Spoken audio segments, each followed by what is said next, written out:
Hello, movie fans. Today, I will explain a 2004 Thai horror film called Art of the Devil. Let's jump to the explanation. The film opens with a Boom, a young woman who had an affair with Prathan, a married guy. Because Prathan doesn't recognize her, she exacts retribution and drags her guy away in shock. With a box in her hands, one of Prathan's kids from his first marriage runs toward her mother's chamber. She becomes frightened when she notices that her mother is throwing up blood. After some time has passed, she hears the phone ring. She instantly answers it and runs to her younger brother's room, where she discovers he is also covered in blood.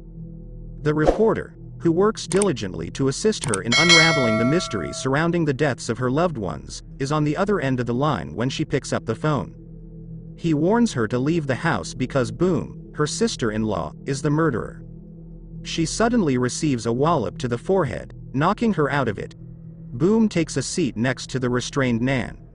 Nan refused to sign the property transfer documents when she was requested to do so and questioned her motives. Boom begins relating the tale of her retaliation. Because Boom needs Nan to sign the documents transferring the inheritance to her, she hasn't yet killed her. She feels that she deserves it, given what Prathan did to her. Boom encounters the married Prathan and his buddies in a country club where she is employed in a flashback. After that, they started dating. When Boom learns she is pregnant, she notifies Prathan right away.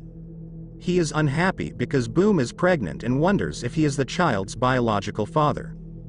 Boom was questioned about how much she needed in return for her quiet. Boom demands a sizable sum of money from Prathan out of disappointment, and he receives it. Prathan abruptly adjusts his attitude and urges Boom to stop sobbing since he won't abandon her. Prathan doesn't intend to continue his relationship with Boom. Boom is startled to find Prathan's pals behind the window as she awakens.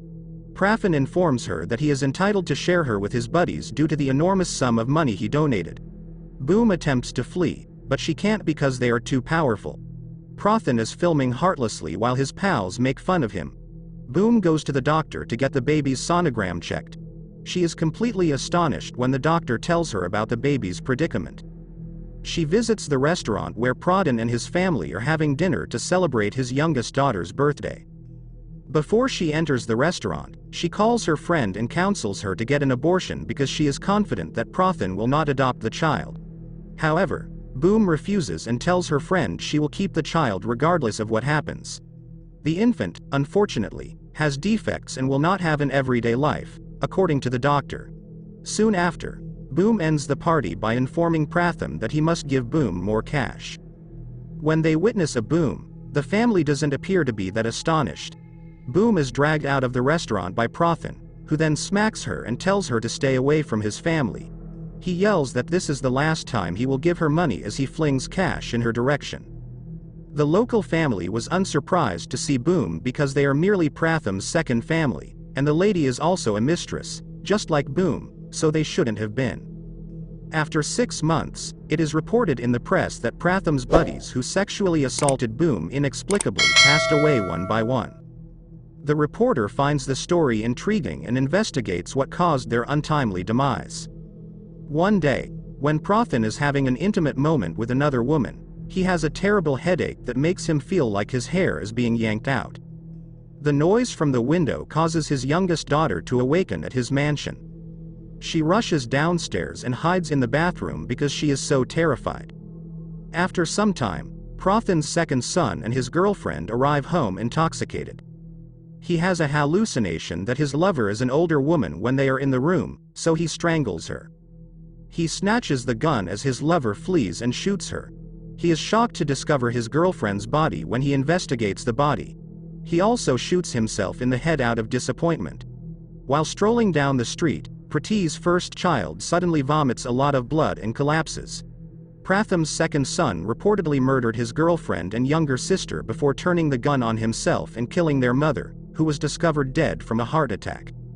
Prathan's first son is found dead on the street, and his body is found in his beach house. Boom, a shaman, helps him by performing black magic and killing Prathan and his family. She is instructed to donate coffins to a temple to prevent spirits from bothering her.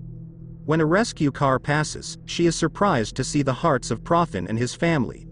The court decides to give Pratham's first family the wealth, but Boom is disappointed. She becomes friends with Nan and becomes the girlfriend of Ruby, Pratham's eldest son and his first family. The first family moves to a creepy mansion, where Prathan's second family dies. In the restroom, Nan notices a ghost but chooses to ignore it. They cannot view her little brother while he plays with someone else. The next day, Nan reports for duty.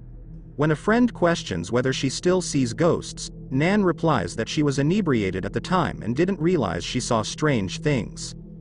Her buddy advises her to visit a shrine to banish the bad luck.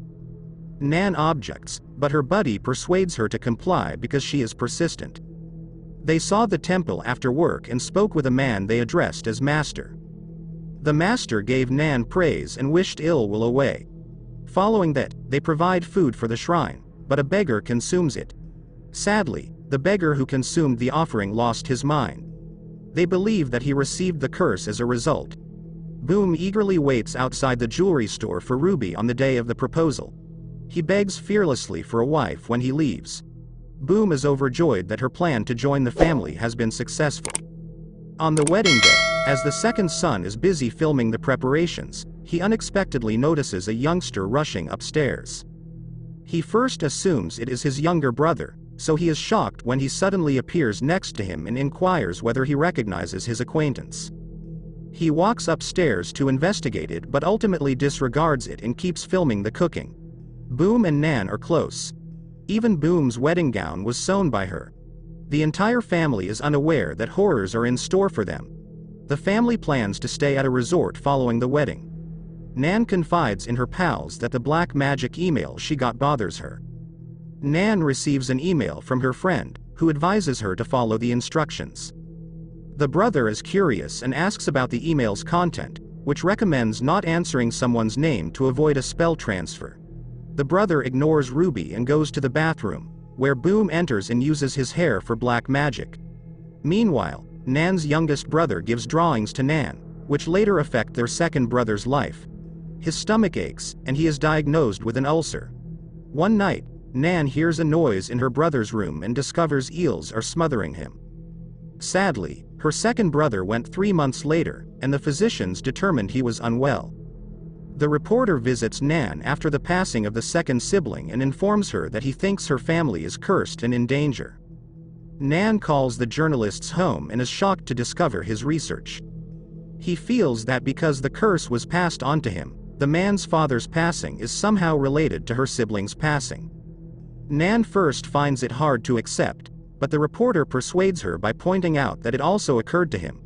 When he got an X-ray in the past, the doctor noticed a cleaver in his stomach, but nothing was discovered when they performed surgery on him. He mentions that their money may factor in someone wanting them murdered. Nan experiences an asthma attack right away after hearing all of these. Returning to the present, Nan queries Boom about her relationship with her older brother. Boom responds that she only has love for Ruby. Then she starts to wed the man she killed. Black magic causes Ruby to fall in love with Boom, but when Ruby discovers a doll that is used in black magic in Boom's luggage, everything changes. She explains, claiming that she uses the doll to ensure they will remain in love forever. Boom chuckles and tells Ruby that he will always adore her, doll or no doll. Boom suspects Ruby is suspecting her, so she asks the shaman to create a spell that will cause Ruby illness.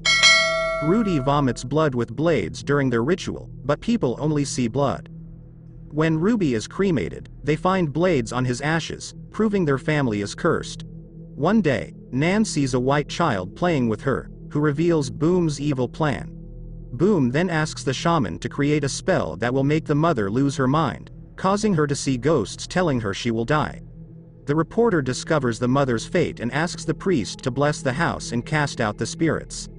The priest informs Nan that his soul is following her, but the white girl is behind them. The reporter suspects Boom and follows her to the country club hospital and the house of the shaman. Boom suspects the reporter and orders her to kill him. When the glass shatters, he accidentally steps on it, causing bleeding. He learns Boom is not pregnant and cannot bear a child. He cuts his leg and finds a moving object approaching his body. Despite the pain, he gets the broken glass into his stomach before it's too late. Boom. The protagonist was initially pregnant with Rudy's baby but could not bear a child due to a car accident. Despite the doctor's warnings, she continued the pregnancy, leading to the baby's death. Boom brought the baby's body to a shaman and performed a ritual to put it inside a box. The white child, who plays with the youngest brother, was the child of Boom who died. Nan was sleeping with her brother one night, and the white girl woke her up and asked her to play. She screamed to death and ran downstairs to show something to Nan. She found a box with the dead baby and discovered that Boom was the mastermind. In the present, Boom drives Nan to her mother and warns her that she will end up like her if she disobeys her. Nan suffers an asthma attack again, and Boom helps her sign papers. She contacts Shannon to inform him that the reporter is alive and asks him to kill the reporter again. In the hospital, doctors find a small animal in the youngest brother's abdomen that may have swallowed it accidentally. Nan panics and finds him in an abandoned building with the white girl. Nan sees her mother vomiting blood, and Boom gives a gun to her. She obeys, but the mother realizes she's about to kill her daughter. Boom shoots herself instead, and the shaman's house hits the reporter. The doll with a spell for him accidentally burns, causing the reporter to blaze on fire. Nan is pleased to spare Boom and her youngest brother, but Boom refuses, telling her they should die for her inheritance. Boom slips on the edge of the building and dies, while the white child appears and nods to Boom. Crash realizes she needs to stop her revenge and dies. The movie ends with Nan recording in the house of the reporter, confirming that the reporter's research about black magic is accurate, as it happened to her family. The beautiful movie ends here. If you liked this, please subscribe to our channel, and thanks for watching.